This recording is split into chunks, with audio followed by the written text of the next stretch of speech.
Hello everyone, how are you doing? Welcome back to Demon's Souls. So, hopefully today we will be able to, I will be able to play a little bit less terribly than I was doing before. I just need to quickly rearrange something, there we go. You appear to be waving your polearm in the air, which is nice. So, we ended the previous episode at the... Oh, hello. I thought I'd killed you guys. Apparently not.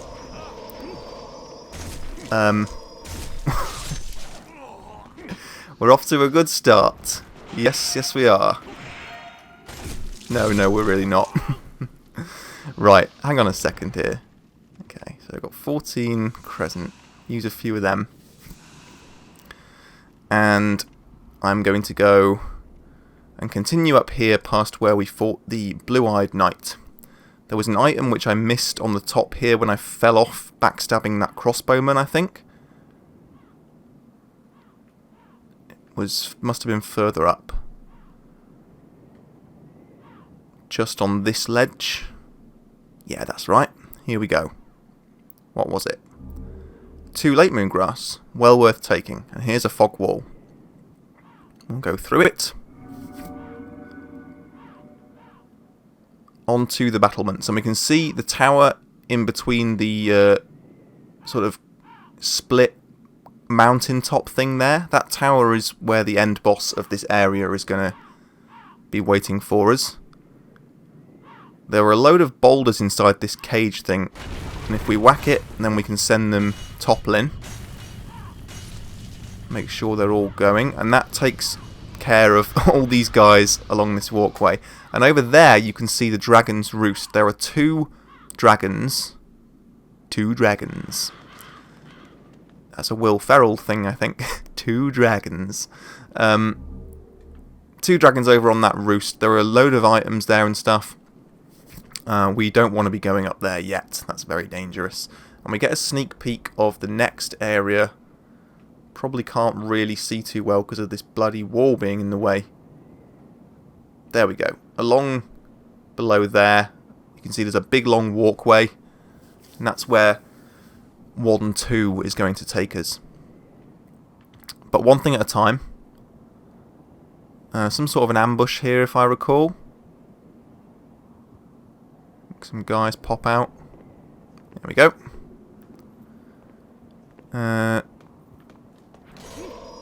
No, we can't parry. Well, we can, but I can't. Oh my god. You fucking bastards.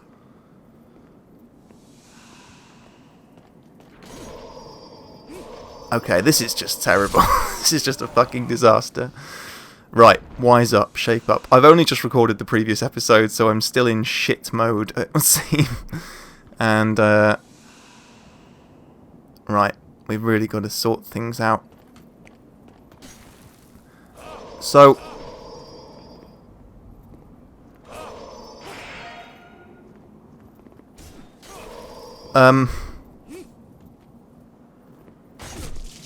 why are these spearmen giving me so much trouble? These are like the most basic enemies in the game apart from the dreglings. But hey, the dreglings managed to give me problems, didn't they? You dropped 2 half grass, so I'll use 1 now. That route leads to the dragon's roost, so we don't want to be going over there yet. The dragon will wake up when we get onto this bridge, and there's all these guys here.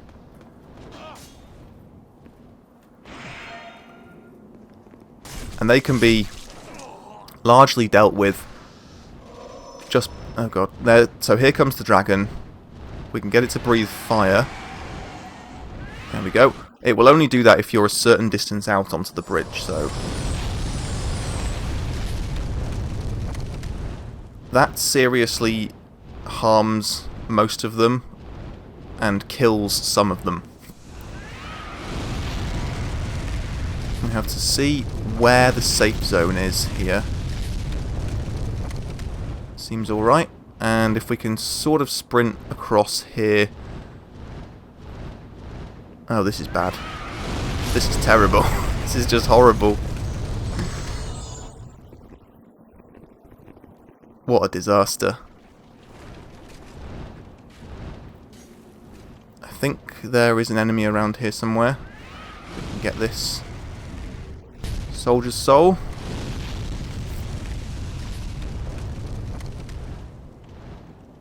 And here's a lever. And this will open the boss portcullis. I think. Yes.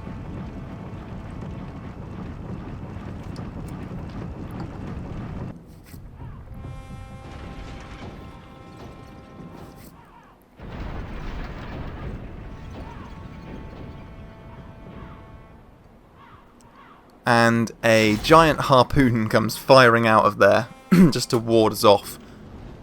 What's weird is that that harpoon doesn't actually make an appearance in the boss fight, so it seems like a waste for the boss to just throw it out, but there you go. I think there are some awkwardly placed grunts around here. Yes.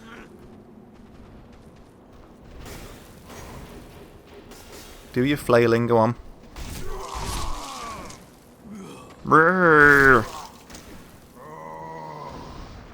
Okay.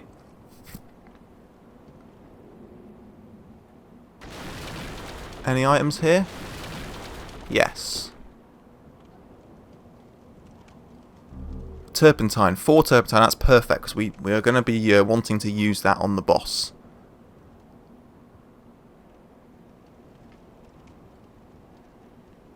And around here somewhere should take us...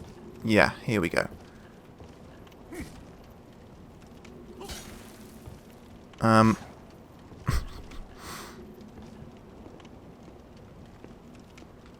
Come on then. There we go. Half moon grass. Definitely need that.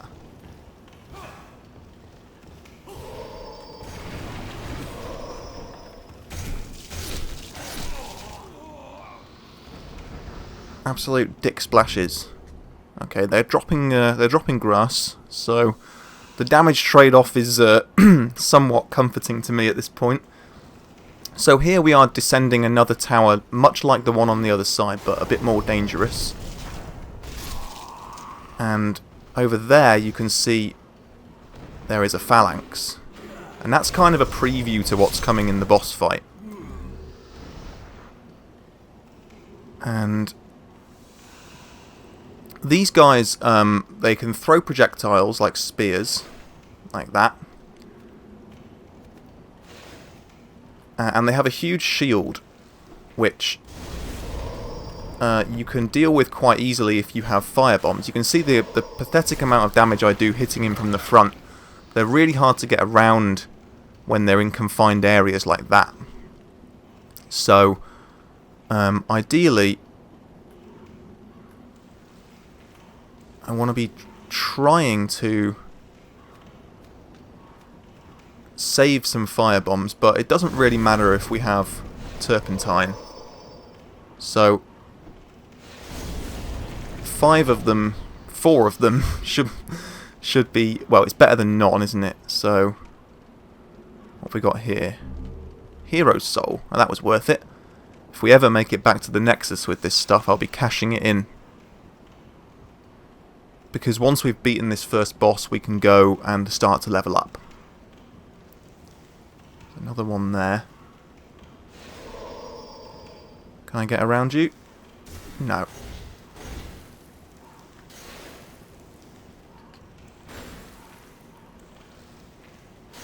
So they can extend a spear like that. They can also throw them. Either way, they're a bit annoying. Now this enemy, this boss rather, was brought back in Dark Souls 1 as an Easter egg in the Painted World. Just as kind of a nondescript enemy. This opens the portcullis, which takes us back to the other side of the boss room. And all these guys are still alive. Oh, respawned, which is terrific. There's one there, isn't there? Yep. Come on, do your jump.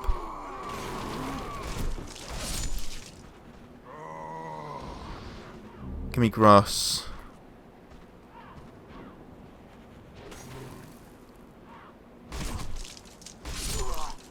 Okay, should I use the bastard sword for this? I think I will.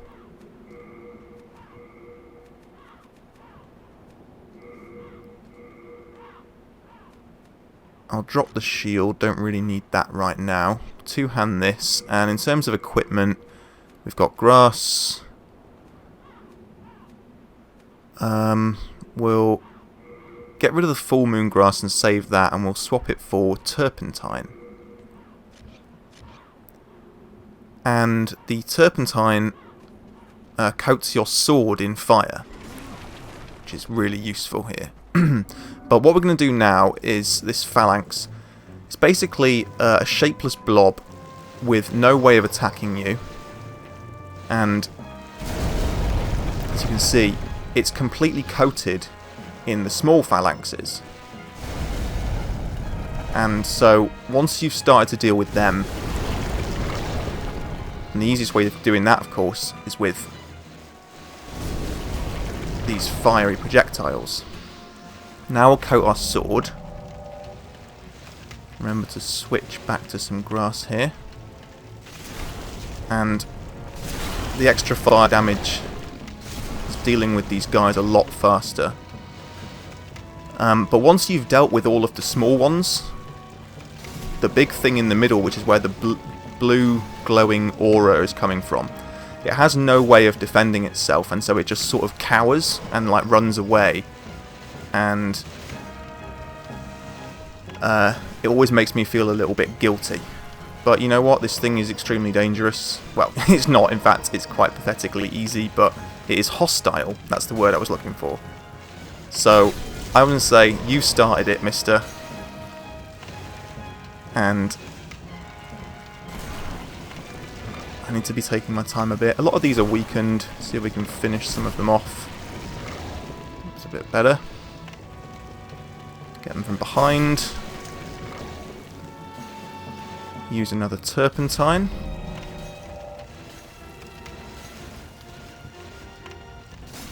And when some of them get killed like this and expose the middle, the other ones move around to cover the gap.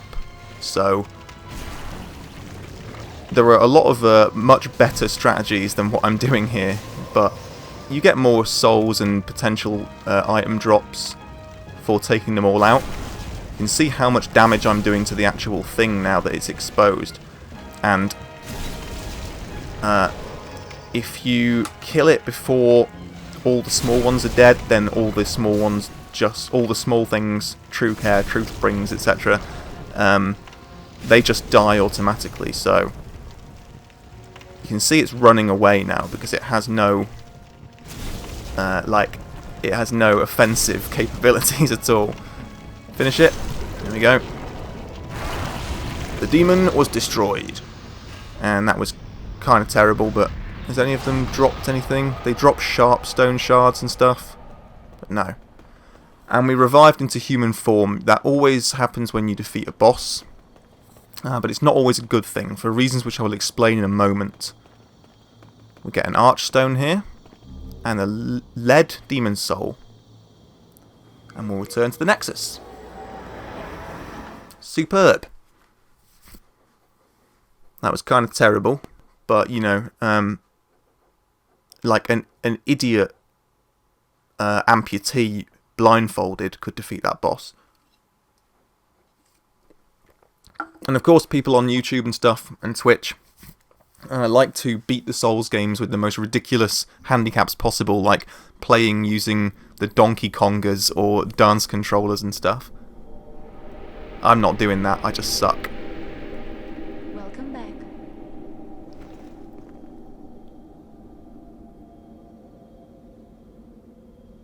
The monumental awaits the above.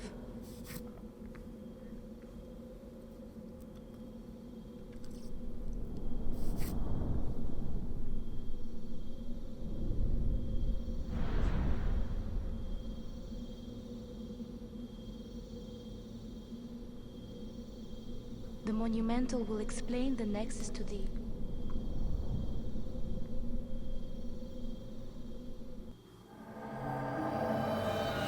Okay, so we need to go up and speak to the monumental. And I have nearly, well, going on for 5,000 souls. But what I am going to do first is this. Kia!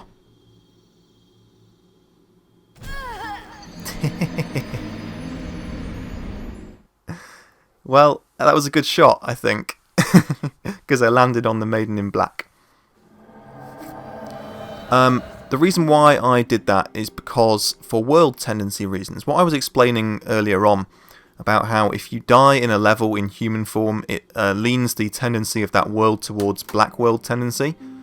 It just means, because the amount of stupid deaths I've been experiencing, easier to be in spirit form so I don't affect the world tendency unless I want to, in which case we can do that later using Stones of Ephemeral Eyes, which restore you to human form. So I can regain my souls here, so no great loss there. And we can carry on up here and speak to this monumental fella, who is the person who spoke to us in the game's intro. And somewhere around here leads up to a balcony. Keep going. Here we go. There are all these, like, dead monk-looking fellas lining the area here. And one of them, as you can see, has a candle lit in front of it because it is alive. And I am going to quickly equip my brass telescope.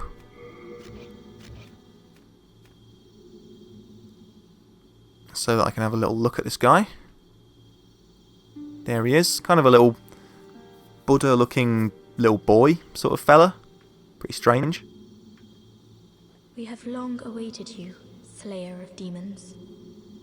I am one of the Monumentals. We preserve the fabric of reality. There is something thou needest to know. Once, we too, a scourge of demons faced. In the distant past, under a benevolent rule, the world was united owing to the soul arts. Until a lust for power caused the awakening of the Old One. Across the land seeped a colourless deep fog, and the world faced extinction at the hands of the demons.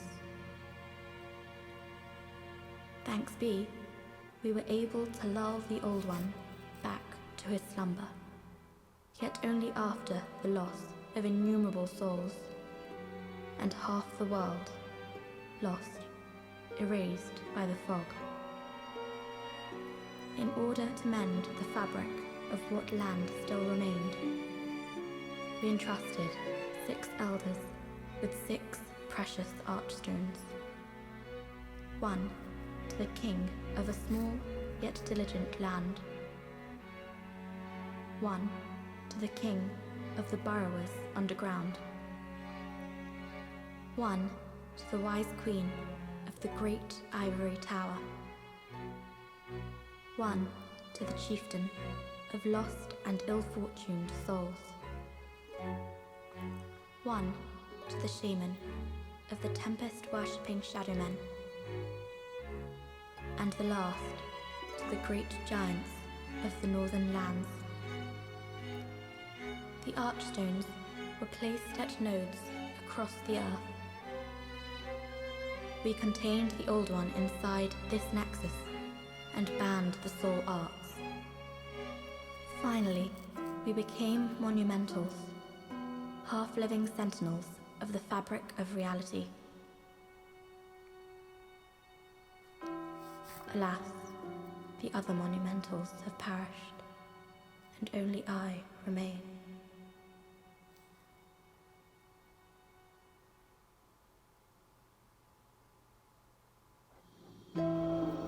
By the power of the Monumentals, the 4 sealed archstones have been released.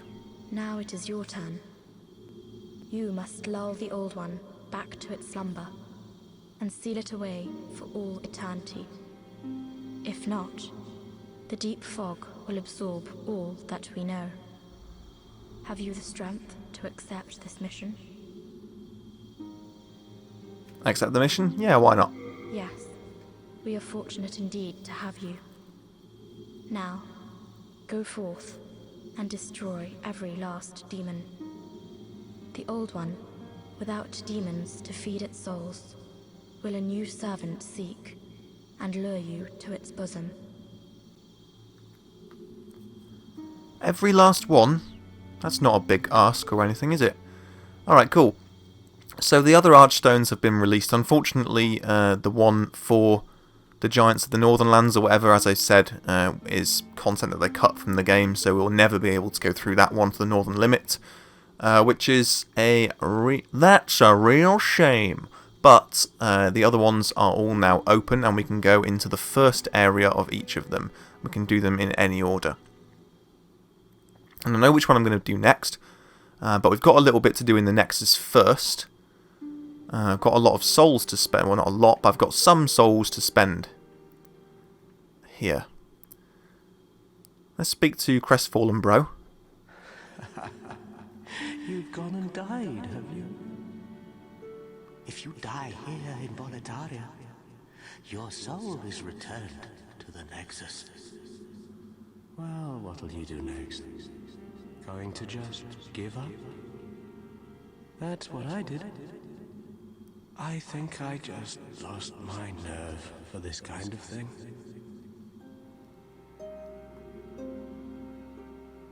Have you met the last surviving Monumental? Those fools revived the old one on a whim. And now they've trapped us here in the Nexus in a desperate attempt to undo their mistake. It's all a travesty if you ask me.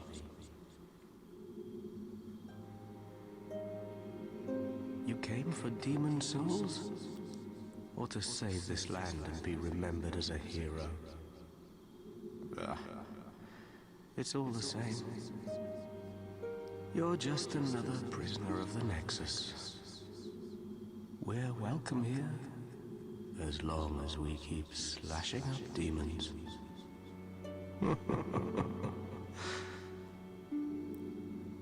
Yeah, laugh it up.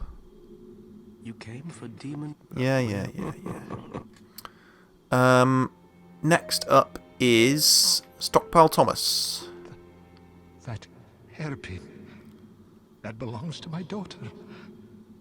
Then she didn't make it after all. My dearest little baby. May she rest in peace. May I ask you a favor? Would you mind giving up that hairpin? I'd like to have it in memory of my daughter. You're a saint. Thank you. Thank you so much. Oh, I mustn't forget.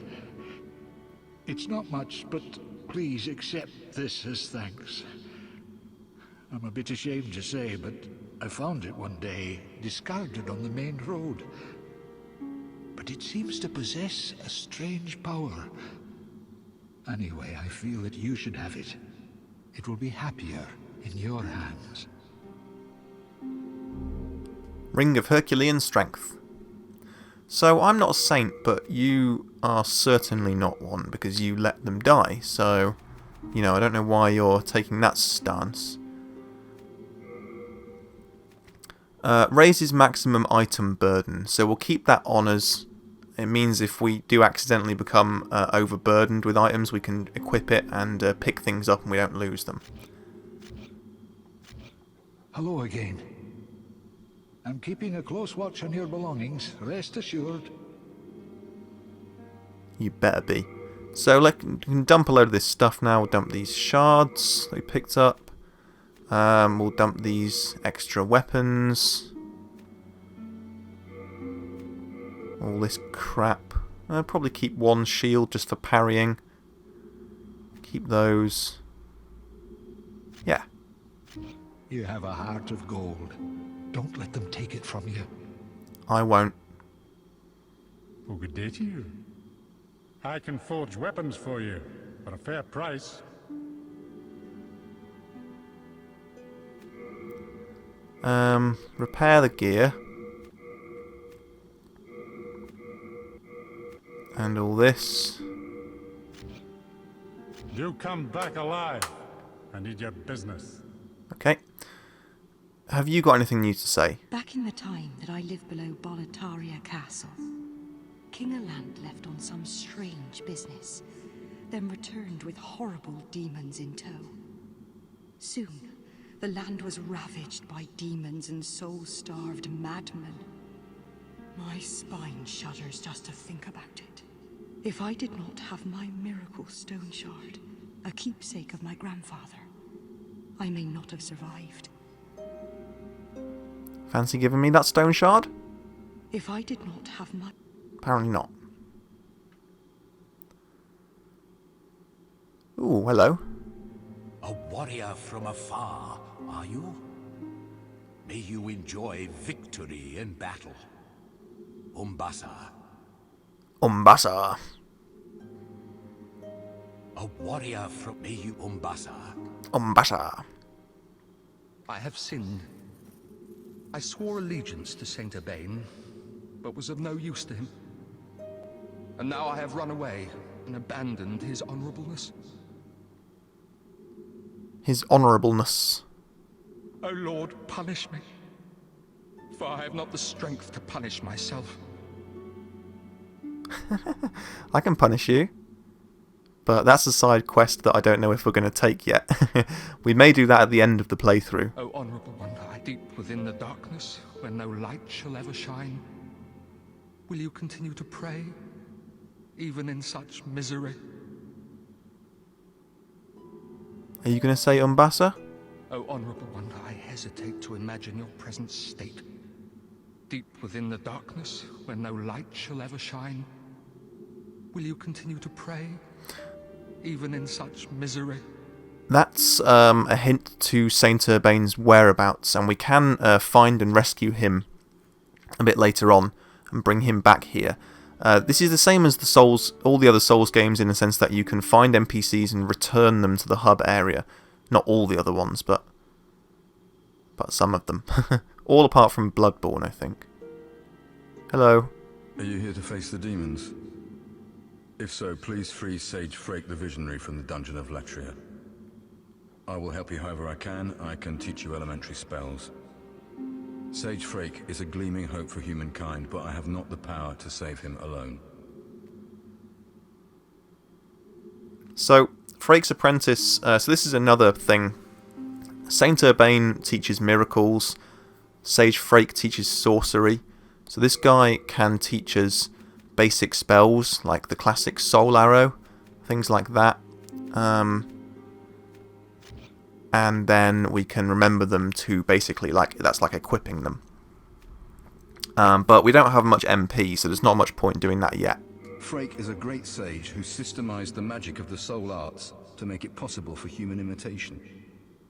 By observing the state of Boletaria and the demons within it, he's likely to pave the way for greater things. All the more reason that I must meet Frake as soon as possible. All the more reason that... Okay. Wait, where are you going? Chill out, man. I'll be back. I think that's probably everyone for now. So all that's left to do is level up. And I'm going to use... How much do these give? 400. That's much less than I thought. But we'll use them. What have we got? Renowned soldiers. They give 800. That's good. Use those. We'll keep the basic ones. Brave soul, who fears not death. Prithee, lull the old one back to its ancient slumber. Blue eye stone and white eye stone. These are like the soapstones from Dark Souls. Eye stones temporarily connect to the diffused worlds. Should you lose your physical form, remember the eye stone. I'm playing offline, so we won't use those. The maiden controls inhuman souls. The power allows her to aid those who slay demons. What is it? Dost thou seek soul power? Yes, please. So be it. After all, thou requirest strength. Go forth, touch the demon inside me. Let these ownerless souls become thine own. So I do actually need strength. So I do actually seek strength. Let's see. So first of all, it's 800 souls to level up. Then obviously it increases each time. So let's take strength, vitality, endurance, strength, vitality, strength, and that's all we can afford right now. Art thou done? May thine strength help the world be mended. And we are done. So the other archstones are around here. The next one we're going to do is the Archstone of the Burrow King. Stonefang Tunnel Archstone. City of the Burrowers, keepers of the huge tunnel. Most of the stubborn excavators who supported the soldiers of Boletaria had their souls taken. Lacking their own will, they mindlessly continue working. Lovely. So we'll just dip in here and then I'll end the episode. Yuria the Witch has a really cool outfit, which I intend to bag later on in the playthrough if we can. The hat requires white world tendency, I think, in Latria, the third world. The rest of the set you can just get without affecting the tendency of the worlds, if I remember correctly, that is. And here we are in Stonefang Tunnel. There's a merchant there. We'll speak to him at the beginning of the next episode. There are some people chucking rocks, which is a lovely warm welcome. You can see the aesthetics are quite different here from the Boletarian Palace. There's a nice ruined tower on top of there, all sunsetty and orange and nice. Anyway, I'm going to end this episode here, and next time we will explore Stonefang Tunnel. Thank you very much for watching, you guys. I hope you enjoyed this episode. If you did, leave me a like, subscribe for more, and I will see you next time for more Demon Souls. Umbasa!